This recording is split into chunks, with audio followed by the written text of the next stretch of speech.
प्यारे बच्चों, नमस्कार। आइए आज मैं कक्षा 12 से जहाँ पद्य के श्लोकों की बात करें तो इस पाठ से प्रत्येक परीक्षाओं में कोई न कोई प्रश्न बनना अनिवार्य होता है। तो उसी पाठ पर हम चर्चा करते हैं सुभाषित रत्नानि के बारे में। सुभाषित रत्न क्या है, सुंदर वचन क्या है, इसको हम 2 पार्ट में वीडियो आपको अवेलेबल कराएंगे। और इस पाठ को आप ऐसे पढ़ लें कि मान के चलें कि इसमें से परीक्षा में कोई न कोई प्रश्न आना निश्चित है। ये इतना महत्वपूर्ण पाठ है कि इसमें से कोई न कोई प्रश्न आना तय है।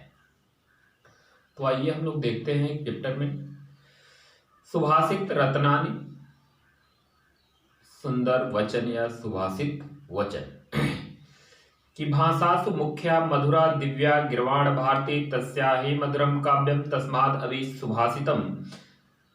भाषासु भाषाओं में मुख्य है, मधुरा मधुर है, दिव्या दिव्य है, गिर्वाण भारती देववाणी अर्थात संस्कृत। भाषाओं में मुख्य मधुर दिव्य है, गिर्वाण भारती देववाणी अर्थात संस्कृत भाषा। हम कह सकते हैं कि सभी भाषाओं में संस्कृत भाषा सबसे मुख्य है, मधुर है और दिव्य है, ईश्वरीय वाणी है। तस्या ही उसमें भी मधुरम मधुर है, काव्यम काव्य। संस्कृत भाषा में भी उसका सबसे मधुर काव्य है, तस्मादपि और उसमें भी सुभाषितम उसके सुंदर वचन हैं, सुंदर सुंदर उक्तियां हैं, कथन है। भाषासु मुख्य भाषाओं में मुख्य मधुर दिव्य देववाणी अर्थात संस्कृत भाषा है। संस्कृत भाषा में भी उसका काव्य सबसे मधुर है और उन काव्यों में भी उसके जो सुंदर वचन हैं, सुंदर उक्तियां हैं, कथन हैं, वे अत्यंत महत्वपूर्ण हैं। कि सुखार्थिनः कुतो विद्यार्थिनः सुखम, सुखार्थी वा त्यजेत विद्याम, विद्यार्थी वा त्यजेत सुखम। सुखार्थिनः सुख चाहने वाले को, सुखार्थिनः सुख चाहने वाले को, कुतो कहाँ, विद्या विद्या। सुख चाहने वाले को विद्या कहाँ होती है, कुतो कहाँ होती है, विद्यार्थी ना विद्या चाहने वाले को सुखम सुख की प्राप्ति। अर्थात जो सुख चाहता है उसे विद्या कहाँ, जो विद्या चाहता है उसे सुख कहाँ। सुखार्थी व सुख चाहने वाले को त्यजे त्याग देना चाहिए, विद्या मतलब विद्या। सुख चाहने वाले को विद्या त्याग देनी चाहिए। अब विद्यार्थी व त्यजे सुख, और विद्या चाहने वाले को, विद्यार्थी व त्यजेत विद्या चाहने वाले को त्यजेत त्याग देना चाहिए, सुखम सुख। विद्या चाहने वाले को सुख त्याग देना चाहिए। कह सकते हैं कि सुख चाहने वाले को विद्या कहाँ, विद्या चाहने वाले को सुख कहाँ। जो सुख चाहता है उसे विद्या त्याग देनी चाहिए, जो विद्या चाहता है उसे सुख त्याग देना चाहिए। अगला देखते हैं कि जल बिंदु निपातेन क्रमशः पूर्यते घटः स हेतु सर्वविधानां धर्मस्य च धनस्य च। जल बिंदु जल की बूंद, निपातेन गिरने से, क्रमशः धीरे धीरे, पूर्यते भर जाता है, घटः घड़ा। जल की एक एक बूंद गिरने से धीरे धीरे घड़ा भर जाता है। सह हेतु वह कारण है, सर्व विद्यानाम वही कारण है, उसी प्रकार से ही कारण है, सर्व विद्यानाम सभी विद्याओं को, धर्मस्य च धनस्य च, धर्मस्य च धर्म का, धनस्य च और धन का। जिस प्रकार से जल की एक एक बूंद गिरने से घड़ा धीरे धीरे भर जाता है, उसी प्रकार से हम सभी मनुष्यों को विद्या, धन व धर्म को भी धीरे धीरे ही ग्रहण करना चाहिए। अगला देखते हैं, चौथा है कि काव्य शास्त्र विनोदेन कालो गच्छति धीमताम व्यसनेन च मूर्खाणाम निद्रया कलहेन हुआ। काव्य शास्त्र, शास्त्र विनोदेन चर्चा करने में, कालो समय, गच्छति बीत जाता है, समाप्त हो जाता है, धीमताम विद्वान व्यक्तियों का, सज्जन व्यक्तियों का। तो सज्जन व्यक्तियों का समय काव्य शास्त्र की चर्चा करने में व्यतीत हो जाता है, समाप्त हो जाता है, बीत जाता है। व्यसनेन च बीतता है, च और बीतता है, मूर्खाणाम मूर्खों का, निद्रया सोने में, कलहेनवा अथवा झगड़ा करने में। इसके विपरीत जो मूर्ख व्यक्ति होते हैं, मूर्ख लोग होते हैं, जो दुष्ट जन होते हैं, उनका समय व्यर्थ की बातों में, झगड़ा करने में और सोने में व्यतीत हो जाता है, बीत जाता है।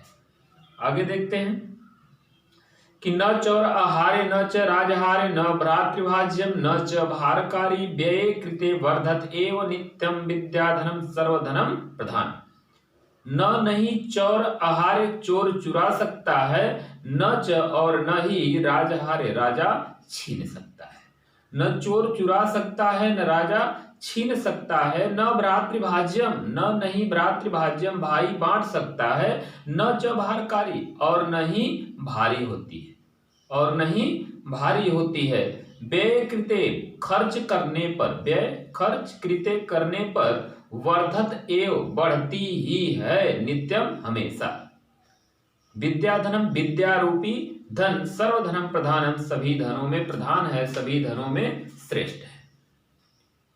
कहा गया कि विद्या ऐसा धन है जिसे न चोर चुरा सकता है, न राजा छीन सकता है, न भाई बांट सकता है, और यह भार से युक्त भी नहीं होती है। विद्या ऐसा धन है, इसे जितना खर्च किया जाता है उतना ही बढ़ता है, इसलिए विद्या रूपी धन सभी धनों में श्रेष्ठ होता है। आगे देखते हैं कि परोक्षे कार्यहंतारम प्रत्यक्षे प्रियवादिनम वर्जयेत् तादृशम मित्रम विषकुंभम पयो मुखम। परोक्षे पीठ पीछे, कार्यहंतारम कार्य को बिगाड़ता है, पीठ पीछे जो बुराई करता है, प्रत्यक्षे सामने, प्रियवादिनम प्रिय बोलता है। जो मित्र पीठ पीछे आपकी बुराई करता है, पीठ पीछे आपके कार्य की निंदा करता है और आपके मुख पर, आपके सामने आपकी प्रशंसा करता है, बड़ाई करता है, वर्जयेत् त्याग देना चाहिए, तादृशम इस प्रकार के, त्याग देना चाहिए इस प्रकार के मित्र, मतलब मित्र को, ऐसे मित्र को हमें त्याग देना चाहिए। ठीक उसी प्रकार से त्याग देना चाहिए जिस प्रकार से विष कुंभम, विष जहर से, कुंभम घड़े, जहर से भरे हुए घड़े के, पयो दूध, मुखम मुख, जिस प्रकार से घड़े में नीचे जहर भरा हो और मुख पर दूध भरा हो, ऐसे घड़े को हम त्याग देते हैं। उसी प्रकार से जो मित्र पीठ पीछे आपके कार्य की बुराई करता है, आपकी निंदा करता है और मुख पर सामने प्रिय बोलता है, ऐसे मित्रों का हमें परित्याग कर देना चाहिए। ठीक उसी प्रकार से त्याग देना चाहिए जिस प्रकार से किसी घड़े के मुख में दूध हो और नीचे जहर भरा हो, हम उसका त्याग कर देते हैं, उसी प्रकार से ऐसे मित्रों का भी हमें त्याग कर देना चाहिए। आगे देखते हैं, उदेति सविता ताम्रम, उदेति सविता ताम्रस्ताम्र एवस्तम इति च संपतौ च विपत्ति च महताम एकरूपताम।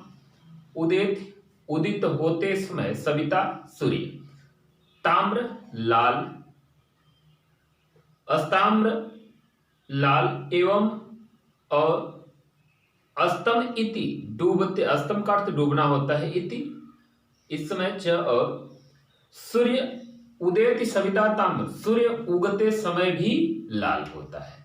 जब सूर्य उदित होता है उस समय भी वह लाल होता है, ताम्र लाल होता है, एवं अस्तम इति च, और डूबते समय भी।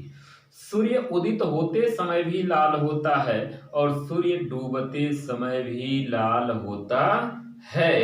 संपतौ च विपत्ति च, संपत्ति और विपत्ति में कह सकते हैं, सुख और दुख में। संपतौ च विपत्ति च, सुख और दुख में, संपत्ति और विपत्ति में। महताम एक रूपताम, महताम एक रूपताम, महान लोग या महापुरुष लोग, सज्जन लोग एक रूपताम सदैव एक समान बने रहते हैं। ये नहीं कि वे सुख में सुखी रहें, दुख में दुखी रहें, वे सदैव एक समान बने रहते हैं। पुनः देख लेते हैं इसको कि सूर्य उगते समय भी लाल होता है, सूर्य डूबते समय भी लाल होता है। जो सज्जन पुरुष होते हैं, महापुरुष होते हैं, वे लोग संपत्ति और विपत्ति में अथवा सुख और दुख में दोनों समय समान रूप से बने रहते हैं। आगे देखते हैं, विद्या विवादाय धनम मदाय शक्ति परेशान परिपीडनाय खलस्य साधो विपरीतम ज्ञानाय दानाय च रक्षणाय। विद्या विद्या विवादाय विवाद के लिए, विद्या विवाद के लिए, धनम धन, मदाय घमंड के लिए, शक्ति शक्ति, परेशान दूसरों को, परिपीडनाय पीड़ा पहुंचाने के लिए, पीड़ा देने के लिए, खलस्य दुष्टों की। तो दुष्टों की विद्या विवाद के लिए होती है, विद्या विवादाय खलस्य विद्या विवादाय, दुष्टों की विद्या विवाद के लिए होती है। अधनम मदाय दुष्टों का धन विवाद के लिए होता है, घमंड करने के लिए होता है। अशक्ति परेशान परिपीडनाय, और दुष्ट व्यक्तियों की जो शक्ति होती है वह दूसरों को पीड़ित करने के लिए होती है। खलस्य साधो, साधो मतलब सज्जन, तो सज्जन व्यक्तियों की, विपरीत मतलब विपरीत, इसके विपरीत सज्जन व्यक्तियों का ज्ञान है, जो इसके विपरीत सज्जन व्यक्तियों की विद्या ज्ञान है ज्ञान के लिए, इसके विपरीत विद्या ज्ञान है सज्जन व्यक्तियों की विद्या ज्ञान के लिए, दाना है उनका धन दान के लिए, और शक्ति दूसरों की रक्षा करने के लिए होती है। यहां बताया गया कि जो दुष्ट लोग होते हैं उनकी विद्या विवाद के लिए होती है, दुष्ट लोगों का धन घमंड के लिए होता है, दुष्ट लोगों का बल दूसरों को परेशान करने के लिए होता है। इसके विपरीत जो सज्जन व्यक्ति होते हैं उनकी विद्या जो होती है वह दूसरों के ज्ञान के लिए होती है। सज्जन व्यक्तियों का जो धन होता है वह दान के लिए होता है, और सज्जन व्यक्तियों की जो शक्ति होती है, बल होता है, वह दूसरे लोगों की रक्षा के लिए होता है। आगे देखो, सहसा विदधित न क्रियाम विवेक परम आपदाम पदम विरुणुते ही विस्मय कारणम गुण लुब्धा स्वयं एव संपदः। सहसा अचानक विदधित सोचे विचारे न नहीं क्रियाम विवेक कोई कार्य करना चाहिए, बिना सोचे विचारे कोई कार्य नहीं करना चाहिए, बिना सोचे विचारे कोई कार्य नहीं करना चाहिए। सहसा विदित न क्रियाम विवेक, अचानक या बिना सोचे समझे कोई कार्य नहीं करना चाहिए। परम आपदाम पदम, परम आपदाम श्रेष्ठ आपदा का पदम मार्ग होता है, यह श्रेष्ठ आपदा का मार्ग होता है, इससे अनेक प्रकार की विपत्तियों का जन्म होता है। व्रीडुते ही, व्रीडुते का मतलब होता है चयन करना, व्रीडुते ही चयन करती है, विस्मय कारणम, विस्मय कारणम सब कुछ भूल करके, गुरु गुण लुब्धा गुणों के लोभी को, जो गुणों के लोभी होते हैं अर्थात जिनके पास गुण भरा होता है, स्वयं एव अपने आप ही संपदा मतलब लक्ष्मी। जो लोग गुणों के लोभी होते हैं उनका सब कुछ भूल करके लक्ष्मी उनके पास स्वतः चली आती है, लक्ष्मी उनका स्वतः चयन कर लेती है। आगे देखते हैं 10वां है कि वज्रादपि कठोराणि मृदूनि कुसुमादपि लोकोत्तराम चेतांसि को न विज्ञातुम अर्हति। वज्राद अपि, वज्र से भी कठोराणि कठोर, वज्र से भी कठोर, मृदूनि कोमल, कुसुमाद अपि, कुसुम मतलब पुष्प से भी कोमल, वज्र से भी कठोर और पुष्प से भी कोमल, लोक उत्तराराम चेतांसी, लोक संसार के उत्तराराम श्रेष्ठ या महापुरुषों के चेतांसी मन को कून विज्ञातुम अर्हति, कौन नहीं जान सकता है, अर्थात सभी लोग जान सकते हैं।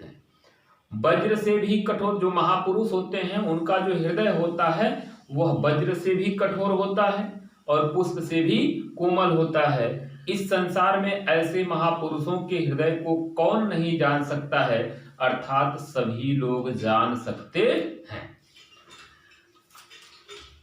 तो ये हम लोगों ने 10 पढ़ा। 5 और बच रहा है, इसको अगली वीडियो में हम आपको दे देंगे। प्यारे बच्चों, पुनः एक बार मैं आपसे आग्रह करता हूं, आप हमारे इस चैनल को सब्सक्राइब करें। अगर वीडियो अच्छी लगे तो कमेंट भी करें।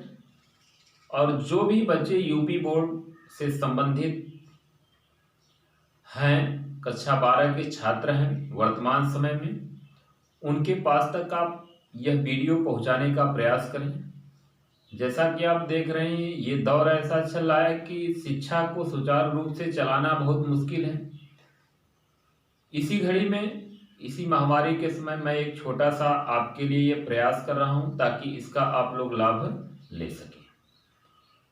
तो प्यारे बच्चों, हमारे इस चैनल को सब्सक्राइब करिए, शेयर करिए। मैं पूरी उम्मीद करता हूं कि आप यह कार्य अवश्य करेंगे।